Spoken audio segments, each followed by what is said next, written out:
മൂപ്പര് എല്ലായിടത്തും ചിരിക്കണം എന്നില്ല. മൂപ്പര് ചെയ്യേണ്ട കാര്യങ്ങളൊക്കെ മൂപ്പര് കൃത്യമായിട്ട് ചെയ്യുന്നുണ്ട്. എങ്ങനെയാണ് മുഖ്യമന്ത്രി ചിരിച്ചു എന്നുള്ളത് ഒരു വാർത്തയാകുന്നത്? അതൊരു അൺയൂഷ്വൽ ആക്ടിവിറ്റി എന്നുള്ള രീതിയിലാണല്ലോ. തുടർഭരണം വരണം എന്നാണ് ഞങ്ങളൊക്കെ ആഗ്രഹം. മുഖ്യമന്ത്രി എല്ലാവരുടെ അടുത്തും ചിരിക്കുന്നില്ല എന്നൊക്കെ പരാതിയുണ്ട്. പക്ഷേ മൂപ്പര് എല്ലായിടത്തും ചിരിക്കണം എന്നില്ല. മൂപ്പര് ചെയ്യേണ്ട കാര്യങ്ങളൊക്കെ മൂപ്പര് കൃത്യമായിട്ട് ചെയ്യുന്നുണ്ട്. മൂപ്പര് എല്ലാ മേഖലയിലും എത്തുന്നുണ്ട്. അതുകൊണ്ട് തന്നെ ഇനിയും ആ മുഖ്യമന്ത്രി തന്നെ വരണം എന്നാണ് ഞങ്ങൾക്ക് ആഗ്രഹം. ഈ അടുത്ത് കണ്ടൊരു വാർത്ത കണ്ടിട്ടുണ്ടായിരുന്നു, മുഖ്യമന്ത്രി ചിരിച്ചു എന്ന് പറയുന്നൊരു വാർത്ത. അപ്പോൾ എങ്ങനെയാണ് മുഖ്യമന്ത്രി ചിരിച്ചു എന്നുള്ളത് ഒരു വാർത്തയാകുന്നത്?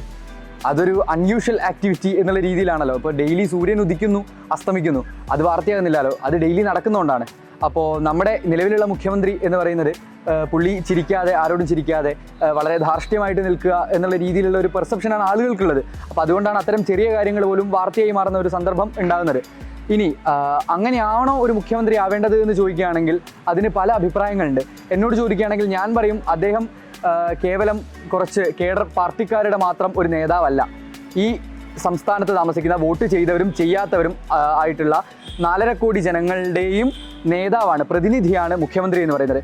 സോ എല്ലാവരോടും വളരെ മാന്യമായിട്ട് പെരുമാറാനുള്ള ഒരു ബാധ്യത മുഖ്യമന്ത്രിക്ക് ഉണ്ട്.